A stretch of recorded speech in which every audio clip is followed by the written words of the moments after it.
contrato sem pagamento. Tem que ter alguma coisa. E o Júlio César agora, né? Ele vai... É interessante vê-lo no Ninho do Urubu, porque o Júlio César é de um período no Flamengo em que começava o projeto de construir o Ninho e tal. E tem várias histórias envolvendo o Júlio César e o Ninho do Urubu. Ele dava carona para os jogadores, ele levava os jogadores do Flamengo para a casa dele para almoçar, porque o Ninho do Urubu não tinha nenhuma estrutura de alimentação. Então, às vezes, se tinha treino em 2 períodos, muitos jogadores ficavam por ali e alguns jogadores mais humildes, que não tinham, né, os seus carrões ainda, não tinham esses grandes contratos, não tinham como sair dali. É longe, né, para quem conhece o Rio de Janeiro. E é vargem grande ou vargem pequena, o Ninho? É vargem, ajuda aí. É uma vargem dessa aí.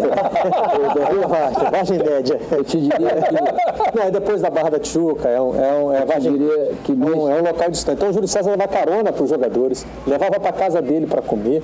E tem uma história ainda mais curiosa, Paulo, já te passo a palavra, mas só para não perder o gancho aqui e não lembrar, e está no Globoesporte.com de hoje, ele comprou um aparelho de ar-condicionado para a sala de fisioterapia. Um dia em que o Zico foi visitar o CT, ele falou, gente, não tem ar-condicionado na sala de fisioterapia? Ele saiu de lá, foi para o shopping, comprou o aparelho, entregou, deu a nota para o supervisor. Aí quando ele foi cobrar, a nota tinha sumido. Então ele nunca pediu para ser ressarcido disso e saiu do Flamengo com 4 meses de salário atrasado. Agora usufruir um pouquinho do conforto do Ninho, tá justo para quem já viveu. Não, e é o seguinte, nesse século não teve goleiro no Flamengo melhor do que ele. No século XXI, ele é o maior goleiro da história do Flamengo. Isso é fato. A decisão do Campeonato Estadual de 2001, a imagem que é repetida a exaustão, é a cobrança do Petkovic e o gol de falta. É como conta a história do jogo? Não. Conta o placar do jogo. Porque a história do jogo é completamente diferente. A história do jogo passa por ele. Porque o massacre que o Vasco fez em cima do Flamengo naquele jogo e esbarrou sempre num jogador, Júlio César. O Flamengo conquista o título, o Petkovic está para a história, quando você quer zoar com o vascaíno, você vai lá e exibe, o Petkovic cobrando a falta. Mas para ser justo, aquele título tem que ser muito mais atribuído ao desempenho dele do que a cobrança de falta. E ele foi o maior... Falta, hein? Maravilhosa. Bem narrado, hein? Maravilhosa. A narração é épica aquela falta, hein? Maravilhosa. Mas quantas defesas ele fez no jogo? Não, foi impressionante. Ele foi o maior goleiro do Flamengo no século XXI. Aí um dos maiores, estava pensando, da história muito assim que você possa lembrar brasileiro dos outros séculos que estejam... Porque naquele momento, naquele time de Milão, ele foi, num dado momento, ele foi o melhor goleiro do mundo.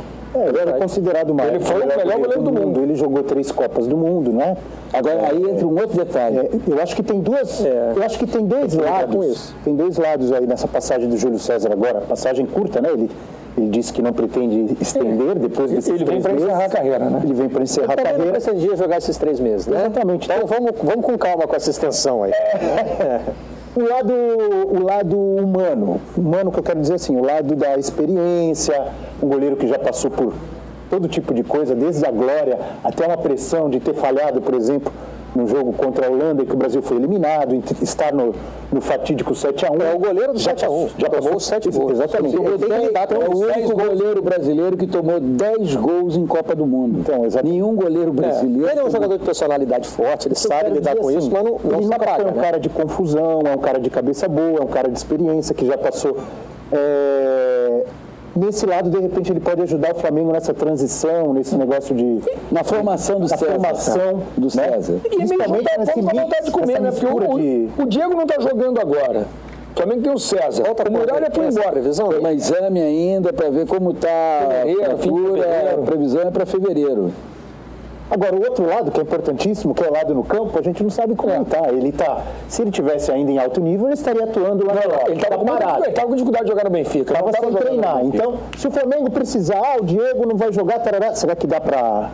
Vai com segurança? Para o Campeonato Carioca, talvez dê.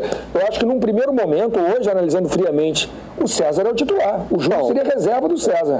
Mas voltando, Diego, o Júlio César é a segunda reserva. Seria o terceiro goleiro. Ele encerra a carreira. Eu botaria o César. A situação lembra um pouco, embora não seja exatamente igual, a do Emerson Sheik no Corinthians, né? Me parece que o Júlio César chega para o Flamengo mais com o espírito de se aposentar do que o Sheik no Corinthians, embora o discurso seja um pouco parecido.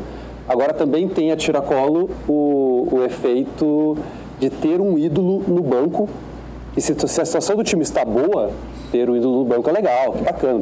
Além de estarmos bem, temos um ídolo no banco. Agora, se a situação não está boa, o ídolo no banco começa a virar uma pressão, né? Eu acho que nesse ponto a chegada do Júlio César pode se assemelhar um pouco com a do Sheik no Corinthians.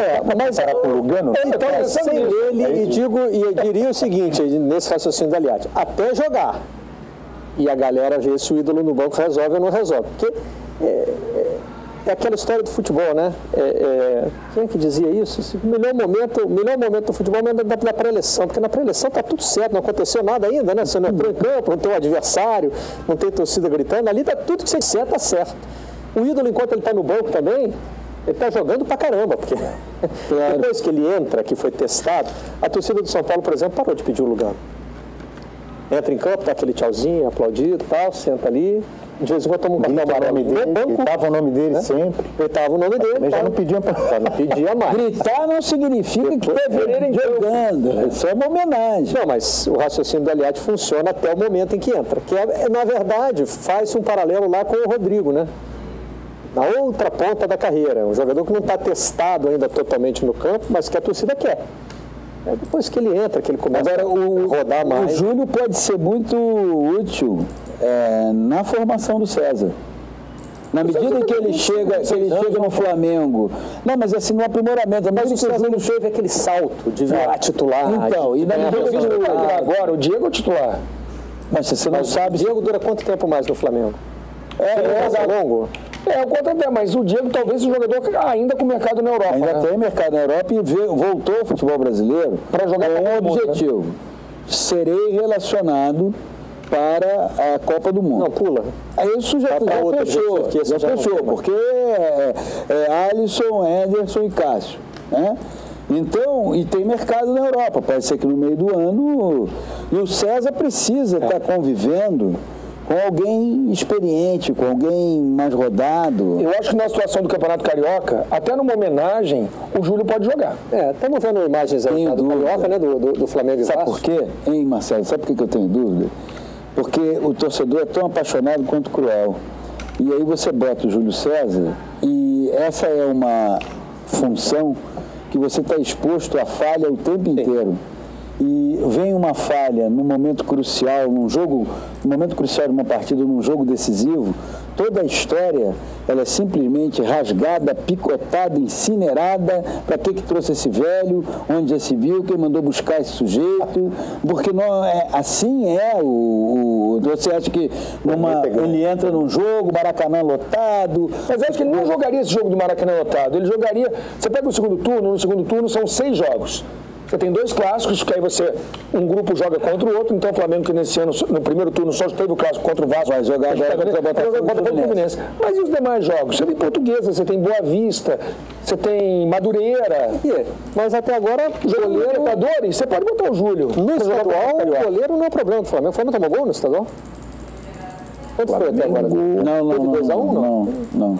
Não tomou nem gol ainda. O Flamengo estreou vencendo Volta Redonda por 2-0. O Gabriel, depois venceu a Chapecoense por 1-0, depois venceu o Bangu por 1-0 e empatou com o Vasco 0-0. Até agora o goleiro do Flamengo não sabe que é uma bola no fundo. Temos aquele momento muralha, né? Com todas aquelas críticas. O Júlio César até cita na entrevista, né? Ele falou assim, gente, não tem relação com o Alex, não. Minha vida não tem nada a ver com o momento que ele passou aqui. O Flamengo não está vivendo esse momento de debate. Não tem goleiro, não sei o quê.